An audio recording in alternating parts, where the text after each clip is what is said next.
Question और लिया बच्चों हमने, एक विलेन में 0.1 H2S तथा 0.3 HCl उपस्थित है। विलेन में सल्फाइड आयन की सांद्रता ज्ञात करो। H2S के लिए K1 तथा K2 के मान क्रमशः 1 × 10⁻⁻6 तथा 2 × 10⁻13 है।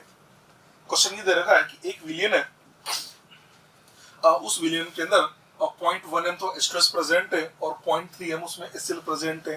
ठीक है, आपसे बोला जा रहा है तो उस विलेन के अंदर सल्फाइड आयन की सांद्रता ज्ञात करो, और जो H2S है इसके लिए K1 दे रखा है और इसका K2 दे रखा है। K1 का मान है 1 × 10⁻⁻6, इसका जो K2 है इसका मान है 2 × 10⁻13। K1 और K2 दे रखा है। ठीक है जी, अब इस क्वेश्चन को सॉल्व करते हैं। देखो H2S है, इसका आयनन हो रहा है, इसके दो वियोजन आयनन स्थिरांक दे रखे हैं, इसका मतलब K1 और K2 दे रखा है। तो देखो H2S है, अगर ये इसका प्रथम आयनन जो होगा H2S, तो इसको इससे हमको मिलेगा H+ HS-। ठीक है, अगर हम इसके लिए K1 लिखें तो इसका जो K1 है ये आ जाता है H+ आयन की सांद्रता इंटू HS- की सांद्रता अपॉन H2S, ये तो K1 आ जाएगा इसके लिए। ठीक है, इसका जो दूसरा सेकंड जो आयनन है वो होगा HS-, दूसरा जो प्रोटॉन है ये लीजिए, ये देखो HS- है, ये HS-, इसमें दूसरा H+ आयन दिया, ये H+ आयन दिया प्लस सल्फाइड -2। इसके लिए हम लिख देते हैं K2, तो यहाँ से जो K2 है, K2 हमारे पास आ जाता है H+ आयन की सांद्रता इंटू सल्फाइड की सांद्रता अपॉन HS-, ये लीजिए यहाँ तक आ गया हमारे पास में। हम एक काम करते हैं, K1 × K2 करके देखते हैं। ये लीजिए मैंने किया K1 × K2, K1 × K2 करते हैं। K1 × K2 करें तो ये बन जाएगा H+ आयन की सांद्रता का स्क्वायर इंटू सल्फाइड की सांद्रता अपॉन H2S, ये लीजिए ये आ जाएगा आपके पास में। ठीक है, क्योंकि HS- की सांद्रता से HS- की सांद्रता कैंसिल होगी और H+1 और H+ का स्क्वायर बन जाएगा। यहाँ तक पहुंच गए अपन। ठीक है, इसने बोला विलेन के अंदर 0.3 m HCl भी प्रेजेंट है। आप शायद समझते होंगे HCl एक प्रबल अम्ल होता है और जो स्ट्रॉन्ग एसिड है इसका आयनन 100% होगा। HCl से हमको मिलेगा H+ ion plus Cl- ion. इस HCl की सांद्रता 0.3 m है, इसका मतलब H+ आयन की सांद्रता भी 0.3 होगी तो Cl- की सांद्रता भी 0.3 होगी। इसका कारण क्योंकि HCl हमारा प्रबल विद्युत अपघट्ट है, तो जो अल्फा 100% है तो इसकी सांद्रता 0.3 है, तो H+ आयन की सांद्रता भी 0.3 होगी। तो देखो अब मेरे पास K1 का मान है, K2 का मान है। K1 दे रखा है मेरे को 1 × 10⁻⁶, ये K1 दे रखा है 1 × 10⁻⁶। K2 हमको दे रखा है 2 × 10⁻13, ये K2 भी रख दिया मैंने।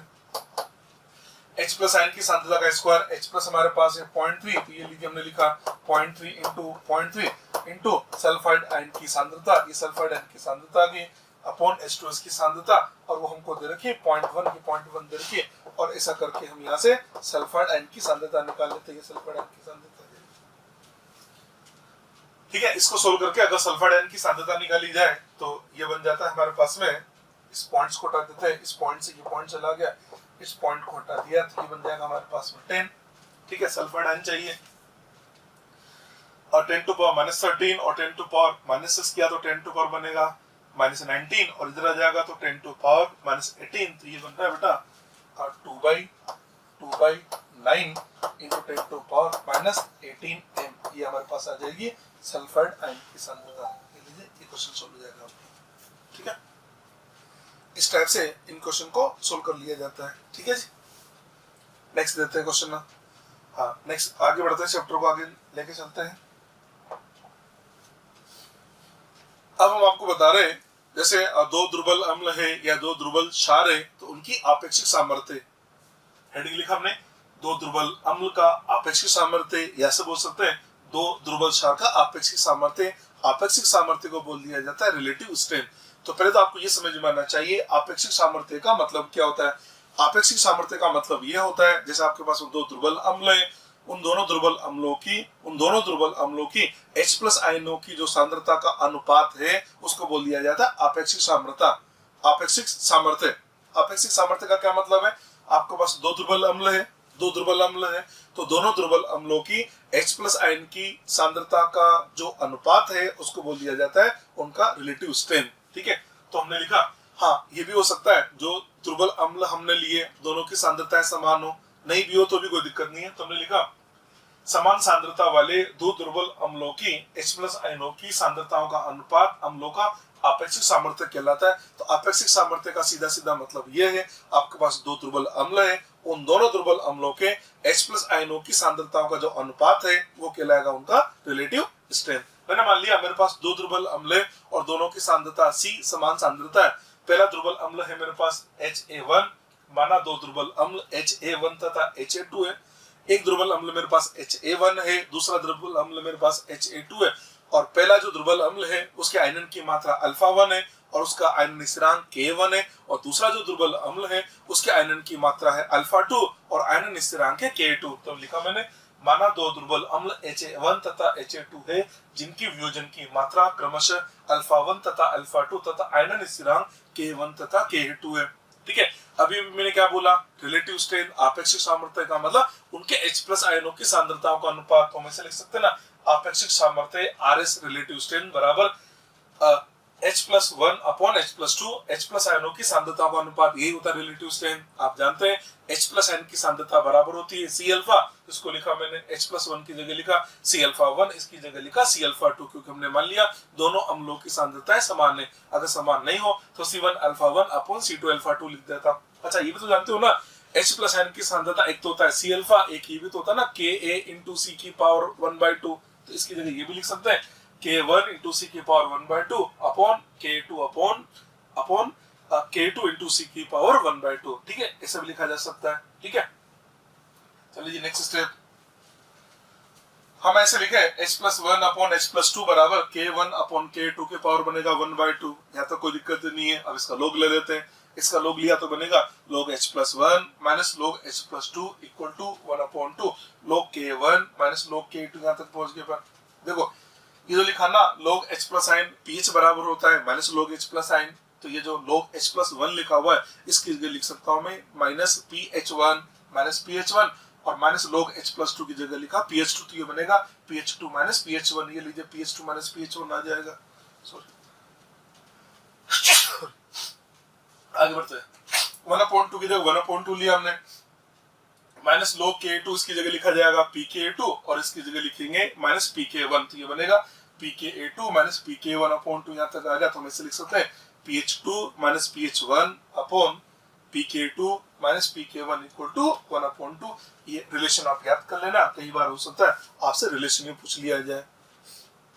ठीक है, हम इसको ऐसे भी बोल सकते हैं कि दो दुर्बल अम्ल है, दो समान सांद्रता वाले दुर्बल अम्ल है, तो उन दोनों की पीएच का अंतर और उनके जो पीके है उनका जो अंतर है उसका अनुपात 1/2 होता है। ये तो मतलब है pH2 minus pH1 upon pK2 minus pK1 बराबर 1/2 होता है। तो ध्यान रखना, दो दुर्बल अम्ल है तो उनका पीएच का अंतर और उनके पीके का जो अंतर है उनका अनुपात होता है 1/2। कई बार ऑब्जेक्टिव में यही सवाल डायरेक्ट पूछ लिया जाता है, तो आपको पता होना चाहिए। ठीक है, पीएच का अंतर और पीके का जो अंतर है उनका अनुपात होता है 1/2। इस पर एक सवाल लिख देते हैं आपके लिए। देखो, दो दुर्बल अम्लों का आपेक्षिक सामर्थ्य 4:9 है। दो दुर्बल अम्ल है उनका आपेक्षिक सामर्थ्य दे रखा 4:9। अम्लों के आयनन स्थिरांकों का अनुपात क्या होगा? देखिए, रिलेटिव स्ट्रेंथ की बात करें, अब दोनों की अम्ल जो है उनके सांद्रता समान है, तो रिलेटिव स्ट्रेंथ RS बराबर क्या लिखा जाएगा? ये तो लिखेंगे ना K1 अपॉन K2, इसका रूट यही लिखेंगे भाई। रिलेटिव स्ट्रेंथ इसकी जगह लिखा मैंने 4/9 बराबर आता है K1 अपॉन K2। ये लीजिए इसका रूट, ये रूट कहें या 1/2 पावर कहें, एक ही बात है। हम दोनों स्क्वायर कर देते हैं, जैसे हमने स्क्वायर किया ये बन जाता है K1 अपॉन K2 बराबर स्क्वायर किया ना 16/81 16/81। ये इस क्वेश्चन का आंसर आ जाता है। K1 upon K2 equal to आता है 16/81। ठीक है, चलिए जी आगे बढ़ते हैं। अब हम आपको समझाने जा रहे हैं ये जो आयनन की मात्रा अल्फा है, हम जिसकी बात कर रहे थे, अब हम आपको बता देते हैं ये जो आयनन की मात्रा अल्फा है ये किन किन कारक पे डिपेंड करती है। तुमने लिखा आयनन की मात्रा को प्रभावित करने वाले कारक। पहला कारक देखो, पहला जो कारक है वो हमने लिखा विद्युत अपघट्य की प्रकृति। मैंने आपसे बोला था प्रबल विद्युत अपघट्य का वियोजन 100% होता है, दुर्बल विद्युत अपघट्य का वियोजन लेस देन 100% होता है। तो सीधा सीधा लॉजिक क्या लगाना है, प्रबल विद्युत अपघट्य की आयनन की मात्रा दुर्बल विद्युत अपघट्य की आयनन की मात्रा से हमेशा ही अधिक होगी। तो पहला पॉइंट विद्युत अपघट्य की प्रकृति, इसमें लिख दिया मैंने प्रबल विद्युत अपघट्य का वियोजन इसका आयनन होगा 100%, दुर्बल विद्युत अपघट्य का आयनन होगा लेस देन 100%। पहला कारक। दूसरा कारक लिखा मैंने विलायक की प्रकृति। आपने विद्युत अपघट्य को विलायक में मिलाया तो उस विद्युत अपघट्य का आयनन कितना होगा उस विलायक की नेचर पर डिपेंड करता है। विलायक की नेचर पे भी कैसे, वो जो विलायक आपने लिया उस विलायक का जो डाइलेक्ट्रिक कांस्टेंट है जिसको बोला जाता है ना पराविद्युतांक, तो विलायक का जो पराविद्युतांक है वो जितना ज्यादा होता है उस विलायक के अंदर उस विद्युत अपघट्य का आयनन उतना ही ज्यादा होता है। तुमने लिखा विलायक का जो पराविद्युतांक स्थिरांक है ये जितना ज्यादा होगा इसका उसके अंदर आयनन की मात्रा उतनी ही ज्यादा होगी। पराविद्युतांक को बोल दिया जाता है डाई इलेक्ट्रिक कांस्टेंट। तो उस विलायक का डाई इलेक्ट्रिक कांस्टेंट जितना ज्यादा होगा, डाइलेक्ट्रिक कांस्टेंट जितना ज्यादा होगा, ये मान के चले उस विलायक के अंदर उस विद्युत अपघट्य की आयनन की मात्रा उतनी ज्यादा होगी। जैसे मैंने कुछ विलायक लिए और उन विलायक के मैंने पराविद्युतांक डाइलेक्ट्रिक कांस्टेंट के मान लिखे। देखो जैसे एक विलायक हमने जेल लिया, ये जो म्यू साइन बना है ना ये होता है डाइलेक्ट्रिक कांस्टेंट। वाटर का जो डाइलेक्ट्रिक कांस्टेंट है उसका मान है 81। दूसरा लिया मैंने D2 हो भारी जल, इसका जो डाइलेक्ट्रिक कांस्टेंट है उसका मान है 79। तीसरा हमने ले लिया C6H6 बेंजीन, इसका डाइलेक्ट्रिक कांस्टेंट है 2.5। CCl4 लिया, इसका डाइलेक्ट्रिक कांस्टेंट है 0। इसका मतलब ये नॉन पोलर सॉल्वेंट होता है। ठीक है, चलिए जी, इसका मतलब अभी भी नहीं क्या बोला, जिसका डाइलेक्ट्रिक कांस्टेंट जितना ज्यादा होगा उसके अंदर उस विलायक के अंदर विद्युत अपघट्य की आयनन की मात्रा उतनी ही ज्यादा होगी। तो आप देख सकते हैं इन सब के अंदर डाइलेक्ट्रिक कांस्टेंट वाटर का सबसे ज्यादा है, इसलिए बोलते हैं वाटर एक बेस्ट पोलर सॉल्वेंट होता है। ध्यान रखना water is best polar solvent, water सबसे अच्छा ध्रुवीय विलायक है, इसका कारण इसके डाइलेक्ट्रिक कांस्टेंट का मान सबसे ज्यादा होता है। ठीक है, ये हमने दूसरा कारक आपको समझा दिया। तीसरा कारक हमने ले लिया तन्यता डाइल्यूशन। ये मैं आपको ओस्टोवल डाइल्यूशन लॉ में बता चुका हूँ, डाइल्यूशन बढ़ाने के साथ आयनन की मात्रा अल्फा बढ़ती है, ये बता चुके हैं। फोर्थ ले लिया हमने ताप। ताप से होगा क्या, आपने एक विद्युत अपघट्य का विलयन बनाया, जैसे जैसे आप ताप का मान बढ़ाएंगे, ताप का मान बढ़ाने की वजह से होगा क्या, आयनों के मध्य लगने वाला आकर्षण बल टूटेगा यानी अल्फा का मान बढ़ेगा। तो हम बोलेंगे ताप का मान बढ़ाने से अल्फा का मान बढ़ता है। पांचवा कारक है मिक्सिंग ऑफ आयन, आयनों का मिश्रित करना। ठीक है, ये जो मिक्सिंग ऑफ आयन पांचवा जो पॉइंट है ये पॉइंट बहुत इंपॉर्टेंट है। इसके अंदर मैं आपसे दो बातें करूंगा, एक तो बताऊंगा आपको सम आयन प्रभाव, एक आपको बताऊंगा विषम आयन प्रभाव। दो प्रभाव है जिनके बारे में हम आपसे जिक्र करेंगे। सबसे पहले बात करेंगे सम आयन प्रभाव के बारे में। हमने लिखा सम आयन प्रभाव, इसको बोलते हैं कॉमन आयन इफेक्ट, ऐसे लिखा जाता है common ion effect, CIE common ion effect. Common ion effect समझाते हैं, ये आगे भी हमारे बहुत काम आएगा, समझ लेना। कॉमन आयन इफेक्ट क्या कहता है, आपने क्या किया, आपने एक दुर्बल विद्युत अपघट्य का विलयन लिया, आपने एक दुर्बल विद्युत अपघट्य का विलयन लिया, उस दुर्बल विद्युत अपघट्य के विलयन के अंदर आपने क्या किया, एक सम आयन वाला प्रबल विद्युत अपघट्य मिला दिया। समझना, दुर्बल विद्युत अपघट्य का आपने एक विलयन लिया, उस दुर्बल विद्युत अपघट्य के विलयन के अंदर समान आयन वाला एक प्रबल विद्युत अपघट्य मिला दिया। तो उसको मिलाने से होगा क्या, वो जो दुर्बल विद्युत अपघट्य है उसके आयनन की मात्रा पहले की तुलना में और कम हो जाती है। स्टेटमेंट देखो, किसी दुर्बल विद्युत अपघट्य में सम आयन वाला प्रबल विद्युत अपघट्य मिलाने पर दुर्बल विद्युत अपघट्य का आयनन पहले से भी कम हो जाता है। एग्जांपल लेके समझाता हूं, जैसे मैंने CH3COOH एक दुर्बल विद्युत अपघट्य, एसिटिक एसिड दुर्बल विद्युत अपघट्य है, ये हमने लिया तो ये हमको एक एस्टेट आयन देगा, एक हमको H+ आयन देगा। इसके अंदर मैंने क्या किया, इसके अंदर मैंने मिला दिया HCl स्ट्रॉन्ग एसिड प्रबल विद्युत अपघट्य, HCl हमको H+ आयन देगा, Cl- आयन देगा। तो आप देख सकते हैं ये दुर्बल विद्युत अपघट्य है, ये प्रबल विद्युत अपघट्य है, और आप देख सकते हैं इन दोनों के अंदर H+ आयन कॉमन है। इस बात का ध्यान रखना, दुर्बल विद्युत अपघट्य के अंदर प्रबल विद्युत अपघट्य मिलाना है और प्रबल विद्युत अपघट्य में और दुर्बल विद्युत अपघट्य में एक आयन कॉमन होना चाहिए। तो यहाँ पर देख सकते हैं H+ आयन दोनों में समान है, इसका मतलब H+ आयन यहाँ पर कॉमन हो गया। तो होगा क्या, जैसे हम एसिटिक एसिड के विलयन के अंदर HCl मिलाएंगे तो H+ आयन कॉमन होने की वजह से विलयन के अंदर H+ आयन की सांद्रता बढ़ जाएगी। ये लीजिए, ये कॉमन आयन की सांद्रता बढ़ेगी, ये बोलेंगे ना सम आयन की सांद्रता H प्लस आयन दोनों से मिलेगा तो समायन की सांद्रता में वृद्धि होगी। अब H प्लस आयन की सांद्रता में वृद्धि होगी तो एक बताया था ना रासायनिक साम्य के अंदर ली शटले प्रिंसिपल, सांद्रता में वृद्धि होगी तो साम्य अपने आप उस दिशा में चला जाएगा जिधर सांद्रता में कमी हो। इसका मतलब इस साम्य चला जाएगा हमारा पश्चिम दिशा में। इस साम्य का पश्चिम दिशा में आने का मतलब एसिटिक एसिड की वियोजन की मात्रा कम हो जाएगी। ये लीजिए वियोजन की मात्रा कम होगी। तो सीधा सीधा कंसेप्ट याद रखें, किसी दुर्बल विद्युत अपघट्य के अंदर आपने एक प्रबल विद्युत अपघट्य मिलाया जिसमें एक आयन समान था, एक आयन कॉमन था, तो दुर्बल विद्युत अपघट्य की आयनन की मात्रा और कम हो जाती है। ठीक है, चलिए। तो कई बार ऐसा आता है ना कि दुर्बल विद्युत अपघट्य है, उसका आयनन और कम करना है, तो आपसे बोला जाए क्या करें, तो बोलते ना इसमें एक प्रबल विद्युत अपघट्य मिला दो जिसमें एक आयन कॉमन हो, इसके आयनन की मात्रा और कम हो जाएगी। दूसरा एग्जांपल लेता हूं, सेकंड एग्जांपल, इसको बोला जाता है कॉमन आयन प्रभाव, समान प्रभाव। नेक्स्ट दूसरा एग्जांपल हमने ले लिया NH4OH। NH4OH वीक बेस होता है, दुर्बल विद्युत अपघट्य एक अमोनियम आयन देगा, एक हमको OH आयन देगा। इसके अंदर मैंने मिला दिया NH4Cl। NH4Cl लवण है, लवण प्रबल विद्युत अपघट्य होते हैं, अमोनियम आयन देगा, Cl माइनस आयन देगा। आप देख सकते हैं अमोनियम आयन यहाँ पर कॉमन हो गया, एक कॉमन आयन हो गया।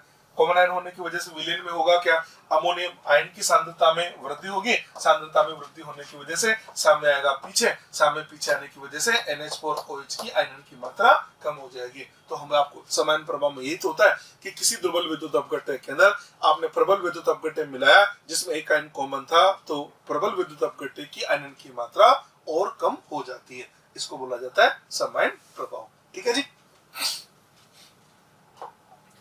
इस पर मैंने एक सवाल भी लिखा है। सवाल ये लिखा, निम्न में से कौन सा युग्म समान प्रभाव नहीं दर्शाता है। आपको बताना है।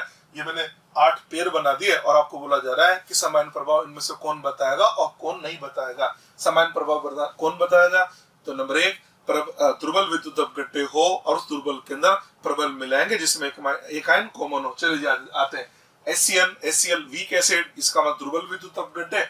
इसके अंदर हमने मिला KCl लवण, लवण का मतलब प्रबल विद्युत अपघट्य, और Cn माइनस आयन इनमें कॉमन है, इसका मतलब ये तो समान प्रभाव बताएगा। हमसे पूछ रहा है कौन नहीं बताएगा, कौन सा युग्म समान प्रभाव नहीं बताता है, तो पहला तो बताता है। ठीक है, हमें क्या करना है, जो नहीं बताता है ना उस पर टिक करना है।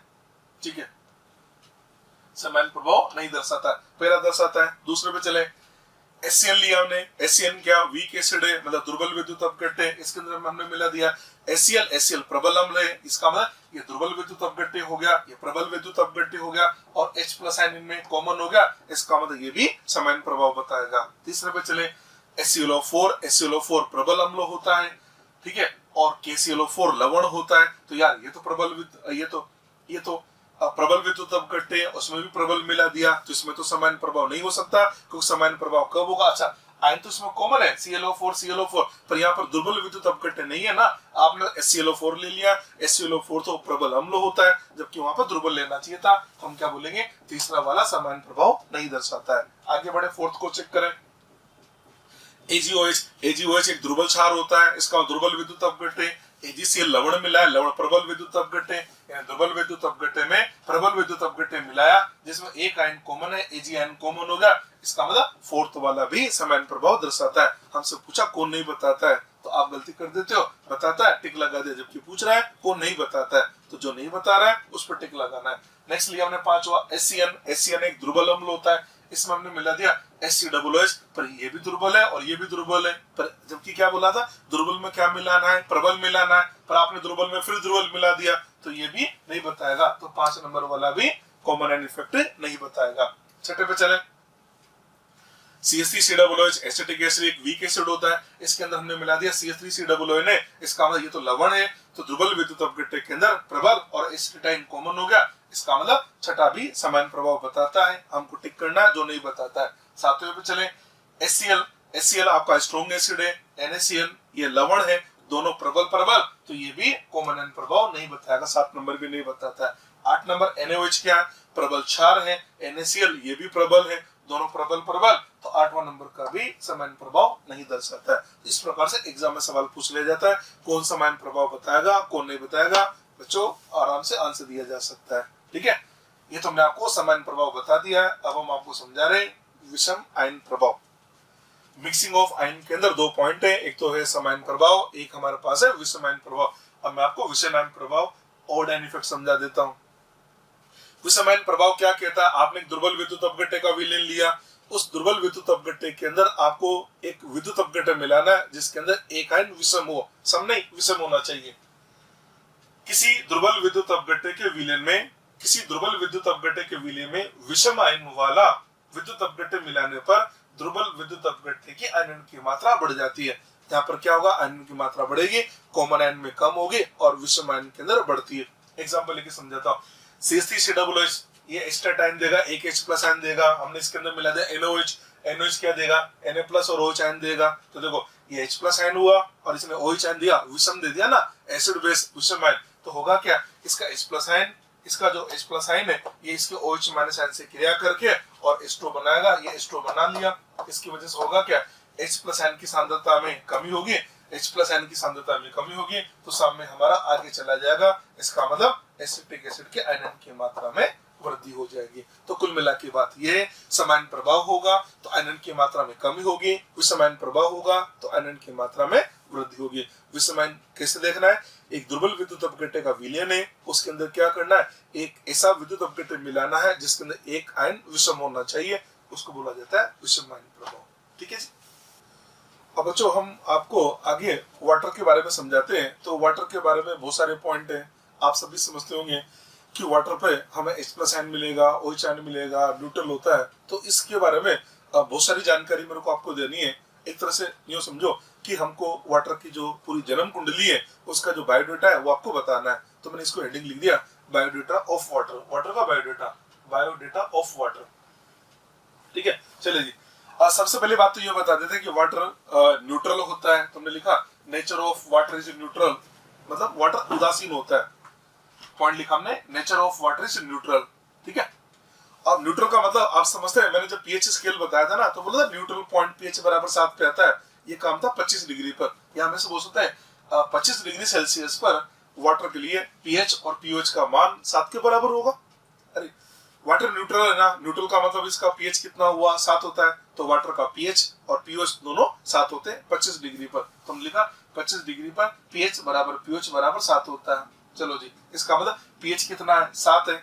अगर पीएच 7 है तो H+ आयन की सांद्रता क्या हो गया, तो 10⁻⁷ होगी। तो हम लिख रहे हैं concentration of H+ ion and OH ion in 1 litre water. अब हम देखना चाहते हैं 1 लीटर वाटर के अंदर concentration of H+ ion and OH ion in 1 litre water.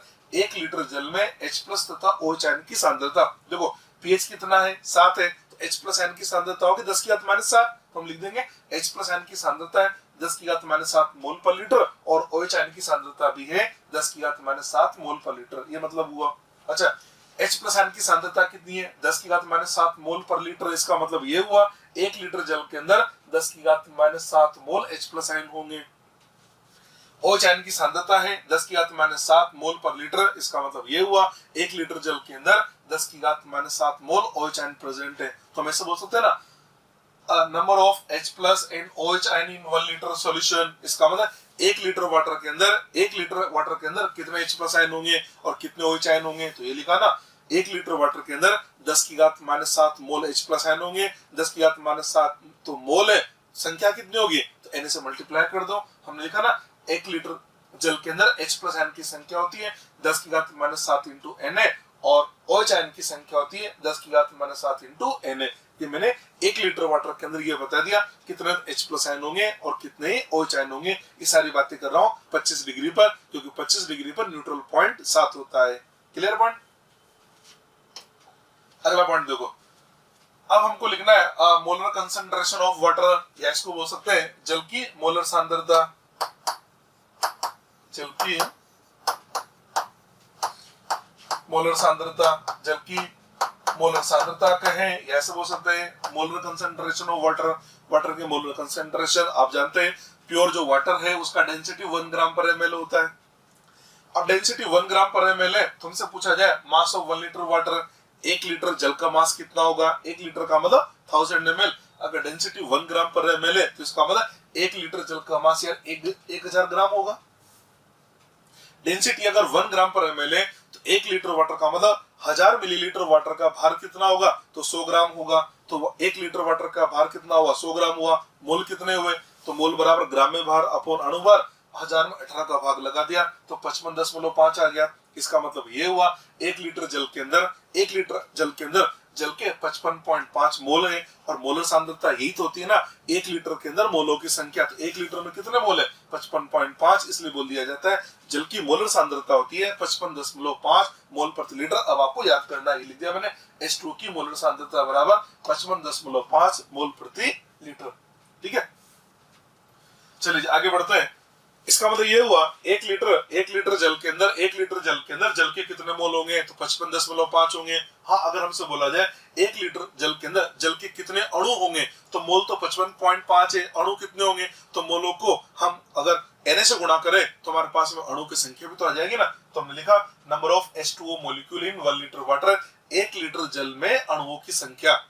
Number of H2O molecule in 1 litre water का मतलब 1 लीटर जल के अंदर जल के अणुओं की संख्या, तो वो आ जाती है 55.5 इंटू Na। ये लीजिए, यहाँ तक होगा काम आपका। 1 लीटर जल के अंदर 1 लीटर जल के अंदर कितने जल के अणु है तो 55.5 इंटू Na अणु पाए जाते हैं। ठीक है, अगला पॉइंट देखो। अब मैंने क्या किया, इन वाटर के अंदर मैं क्या कर रहा हूँ, number of H2O molecule upon number of H plus N का अनुपात निकाल रहा हूँ। 1 लीटर में मैंने क्या कि 1 लीटर वाटर लिया, 1 लीटर के अंदर वाटर के अंदर नंबर ऑफ वाटर मॉलिक्यूल ले लिया। वाटर के कितने मॉलिक्यूल है तो भी पता है ना, 1 लीटर जल के अंदर वाटर के मॉलिक्यूल है 55.5 इंटू Na और number of H plus N, और H प्लस N कितने 10⁻⁷ इंटू Na। यही है, इस Na से Na कैंसिल हो गया तो हमारे पास आएगा 55.5 अपॉन 10⁻⁷, यानी लिख सकते हैं 55.5 अनुपात 10⁻⁷। ठीक है, या इसको ये भी लिखा जा सकता है 55.5 इंटू 10⁻⁷ अनुपात 1 लिखा जा सकता है। इसका मतलब समझे, इसका मतलब ये हुआ नंबर ऑफ H2O मॉलिक्यूल की जगह अगर हम लिख देते हैं 55.5 इंटू 10⁻⁷ तो number of H plus N हमारे पास 1 आएगा। यानी ऐसा बोला जा सकता है, ऐसा बोल सकते हैं अगर हमारे पास में 55.5 इंटू 10⁻⁷ जल के अणु है तो इतने जल के अणु से हमको 1 H प्लस N मिलेगा। यानी एक तरह से देखा जाए तो इसका जो आयनन है वो तो नगण्य मात्र होता है। ये तो लिखा ना 1 H plus ion is obtained by ionization of 55.5 into 10 to power 7 molecule of water। हम ऐसे बोल सकते हैं 1 H plus ion is obtained by ionization of 55.5 into 10 to power 7 molecule of water। मतलब ये हुआ 55.5 इंटू 10⁻⁷ जल के अणुओं के आयनन से हमको 1 H plus ion प्राप्त होता है। Therefore, इसलिए water is very very weak electrolyte, इसलिए जल एक अत्यंत दुर्बल विद्युत अपघट्य है। तो ये हमने यहाँ प्रूव कर दिया कि जल एक अत्यंत दुर्बल विद्युत अपघट्य। कैसे प्रूव किया तो हमने प्रूव किया कि जल के 55.5 इंटू 10⁻⁷ अणुओं का जब आयनन होता है तो उससे आपको H प्लस आयन मिलता है। इसका मतलब जल का आयनन नगण्य मात्र होता है। ये हमने आपको प्रूव करके भी समझा दिया है। ठीक है, अगला पॉइंट।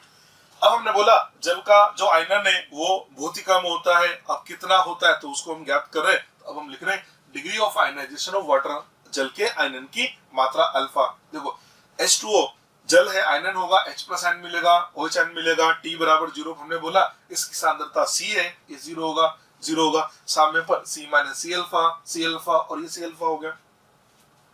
इसको देख के पता लग रहा है H प्लस N की सांद्रता हमारे पास C अल्फा के बराबर है।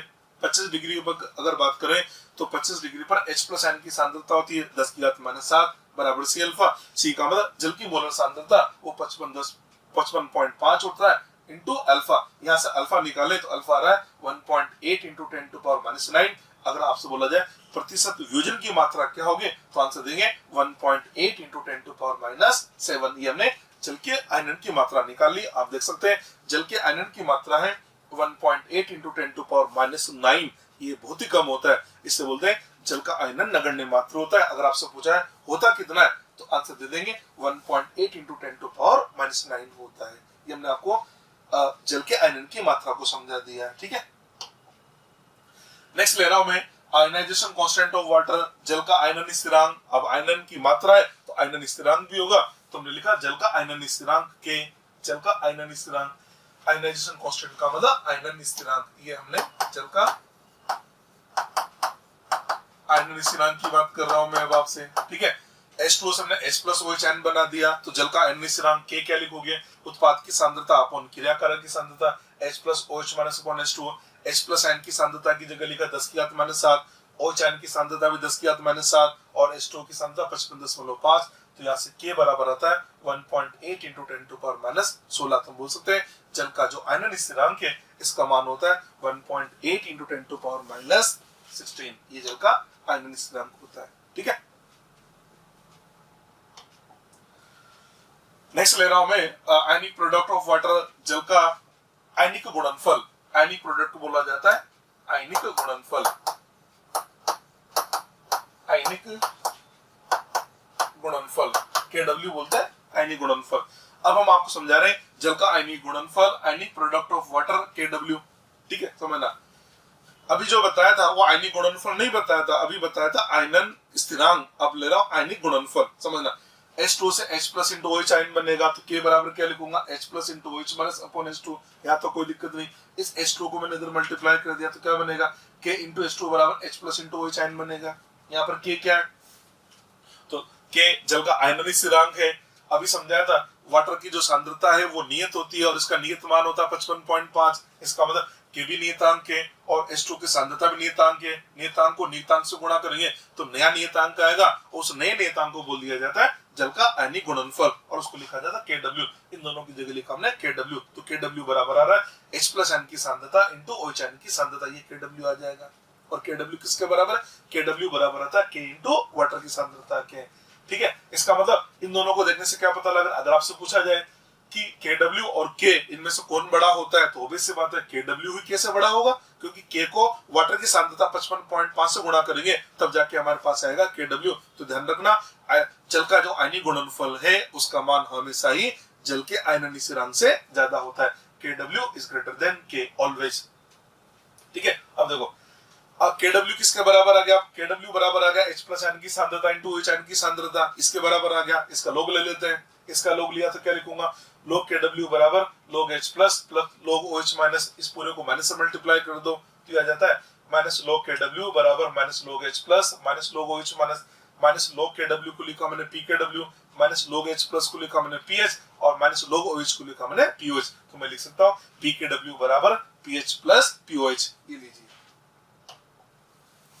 PKW बराबर होता है PH प्लस POH, ये होता है। ठीक है, अब आपको बता देता हूं 25 डिग्री सेल्सियस ताप पर, ये डाटा आप याद कर लेना, 25 डिग्री सेल्सियस ताप पर KW का मान होता है 10⁻⁻14। 25 डिग्री सेल्सियस ताप पर KW का मान होता है 10⁻⁻14। ये डाटा याद कर लो। इसका मतलब 25 डिग्री पर PKW का मान होगा 14। तो ऐसे बोल सकते हैं 25 डिग्री पर PH प्लस POH का सम आ जाता है 14। आपको पता है मैंने जिस दिन PH स्केल बताया था उस दिन ये पॉइंट मैंने आपको समझा दिया था, ये यहाँ से आता है। तो ध्यान रखना 25 डिग्री पर KW का मान होता है 10⁻⁻14, यानी PKW का मान होता है 14। इसलिए बोल देते हैं PH और POH का सम हो जाता है 14। ठीक है, दूसरी बात और बताते हैं। अभी जो KW का जो मान होता है ना, ये जो KW का जो मान है जल का जो आयनिक गुणनफल है, ये बेसिकली ताप के डिपेंड करता है। आप जैसे जैसे ताप का मान बढ़ाओगे, जैसे जैसे आपका ताप का मान बढ़ाओगे तो अल्फा बढ़ेगा, H प्लस आयन की सांद्रता बढ़ेगी, OH आयन की सांद्रता बढ़ेगी, तो यार उनका गुणनफल भी तो बढ़ेगा ना। इसलिए बोल दिया जाता है ताप बढ़ाने से KW का मान बढ़ता है। तो मैंने लिखा value of KW increases with temperature. अगर आप ताप बढ़ाओगे तो अल्फा बढ़ेगा, H प्लस आयन की सांद्रता भी बढ़ेगी, OH आयन की सांद्रता भी बढ़ेगी और KW क्या है, दोनों की सांद्रता का गुणनफल, कुल मिला के KW का मान बढ़ता है। ठीक है, देखो अब 25 डिग्री पर KW का मान होगा 10⁻⁻14, याद कर लेना। अगर मैंने ताप बढ़ा दिया और ताप बढ़ा के मैंने कर दिया 90 डिग्री, याद करना डाटा 90 डिग्री, तो 90 डिग्री पर KW का मान होता है 10⁻12, 10⁻12। ये दो डाटा याद कर लेना, इसी से आपका काम हो जाएगा। तो एक तो याद कर लो 25 डिग्री पर KW होता है 10⁻14, यानी PKW होता है 14। इसी प्रकार से 90 डिग्री पर KW का मान होता है 10⁻12, यानी PKW का मान होता है 12। ये PKW का मान 12 होगा। तो हम ऐसे बोल सकते हैं ना कि 25 डिग्री पर PH और POH का सम होता है 14। इसी प्रकार फिर 90 डिग्री पर PH और POH का सम होता है 12। ये देखो 90 डिग्री पर PH और POH का सम होता है 12। तो हम ऐसे बोल सकते हैं कि 25 डिग्री पर न्यूट्रल पॉइंट होता है pH बराबर 7, तो फिर 90 डिग्री पर न्यूट्रल पॉइंट होगा pH बराबर 6। ये तो लिखा ना। अब आपको देखना है 90 डिग्री पे तो क्या हुआ, pH और POH का सम 12 होता है और 25 डिग्री पर pH और POH का सम होता है 14। अगर हमसे बोला जाए अब न्यूट्रल पॉइंट की कंडीशन क्या होगी? कंडीशन फॉर न्यूट्रल सॉल्यूशन, उदासीन के लिए क्या बोलते हैं? उदासीन का मतलब H+N की सांद्रता और OH की सांद्रता बराबर होनी चाहिए, यानी pH और pH बराबर होना चाहिए।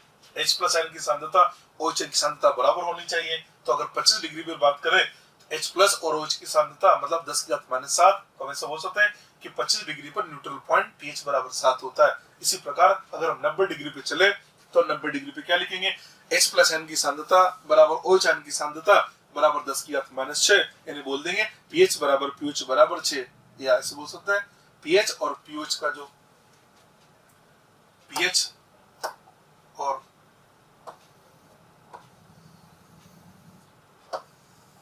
और जो pH का सम है ना,